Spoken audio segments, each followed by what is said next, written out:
ils ont crevé au cœur même du territoire des Karamojong. Très vite, un petit groupe s'approche. Et sans dire un mot, leur pique nourriture et bouteilles d'eau.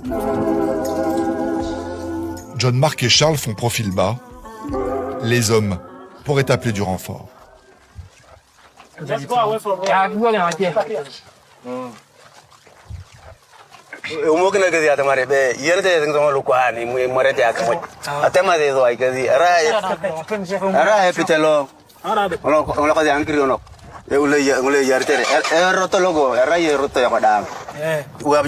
À cause d'un pneu crevé, nous avons dû nous arrêter ici au cœur du territoire Karamojong.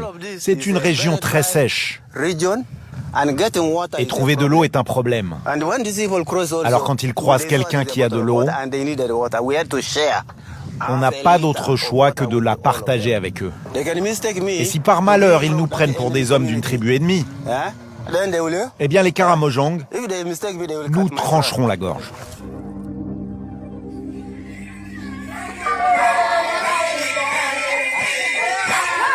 C'est l'une des plus grandes tribus d'Ouganda. Un mode de vie tribal qui rejette le plus souvent la vie moderne.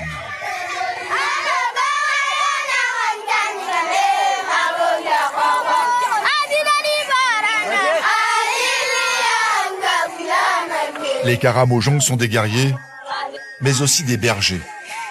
Et selon leurs croyances, un de leurs dieux leur a fait don de toutes les vaches sur terre. Une bonne raison pour aller voler celles des tribus voisines. Une guerre permanente qui fait des morts. Les vaches. Un bien tellement précieux qu'il nous a été interdit de les filmer. Mais leurs vols ont une autre raison, bien plus terre à terre. Avec le changement climatique, la sécheresse se fait de plus en plus dure et décime les troupeaux. Chaque jour, les femmes marchent des heures vers les points d'eau qui se tarissent rapidement.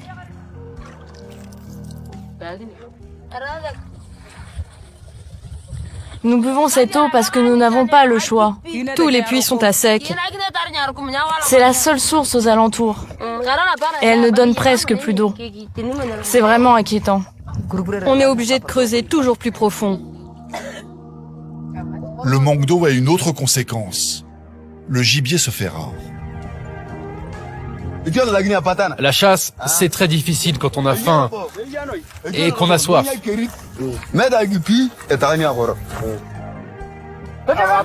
C'est embêtant si vous revenez de la chasse les mains vides. Mais quand vous rapportez de la viande, votre femme et vos enfants sont fiers de vous.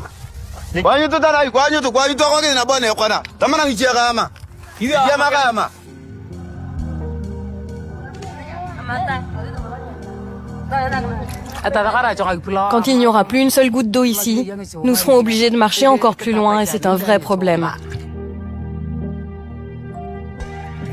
De leur côté, les hommes ont enfin débusqué une proie. Mais pas de quoi faire un grand repas.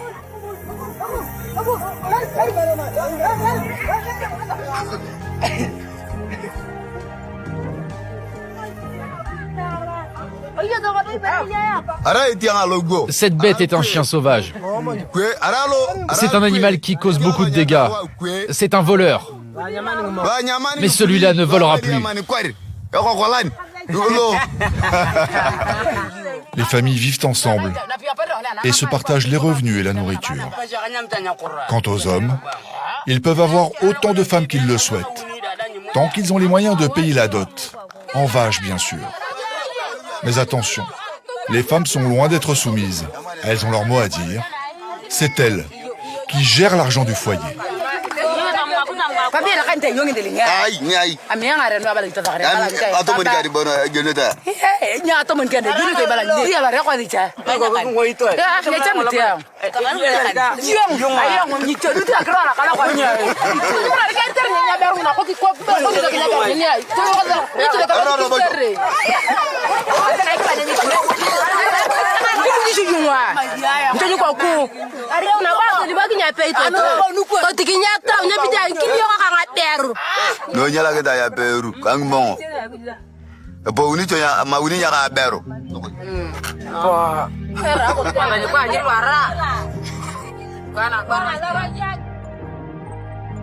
Des paroles sages, mais les guerres fratricides restent une réalité.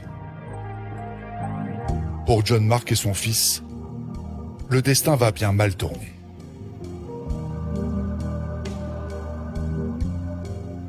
Après 5 jours et 6 taxis différents, John Mark et Charles atteignent enfin les terres de leur tribu, celle des Hicks. C'est la dernière partie du voyage maintenant. Je vais acquérir mon statut d'homme. La cérémonie d'intronisation commence dès son arrivée. Le village fait de lui un homme et salue en même temps le brillant universitaire, diplômé d'un master en informatique.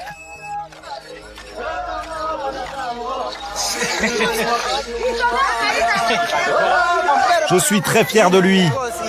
C'est le premier hic à atteindre un tel niveau d'études. Je suis contente que mon fils ait fini la fac. Tellement heureuse de voir mon bébé devenir un homme. C'est une grande émotion de le voir revenir parmi nous.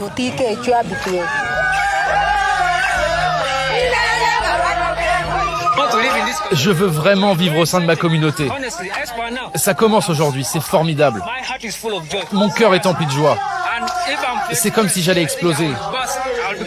Je suis un volcan de bonheur.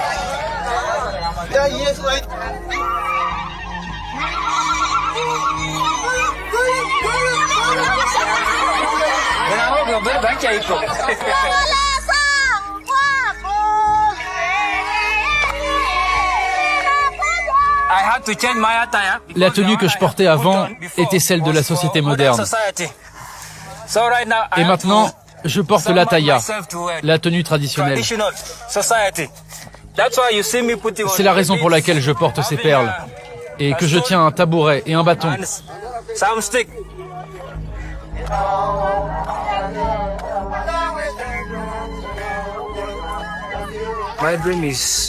J'ai un rêve, c'est d'être un jour celui qui rassemblera toutes les tribus, afin de fonder une seule et même communauté.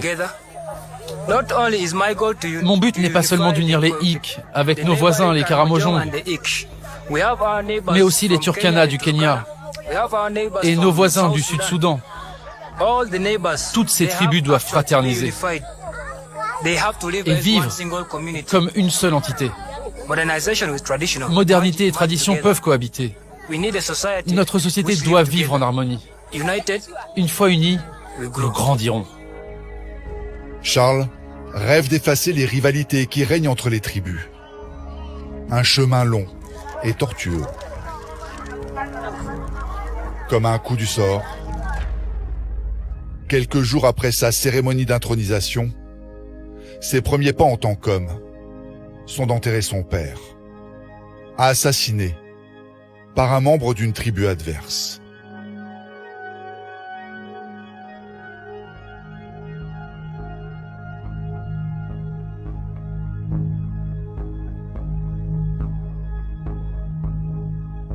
Malgré le chagrin, les dernières paroles de son père résonnent encore dans la tête de Charles. Plus que jamais, il devra en suivre le chemin. Now from now on, with your stool, with your stick, this is the stool of power, the stick of leadership. You lead the community with this stick. So, from today on, you are a powerful head.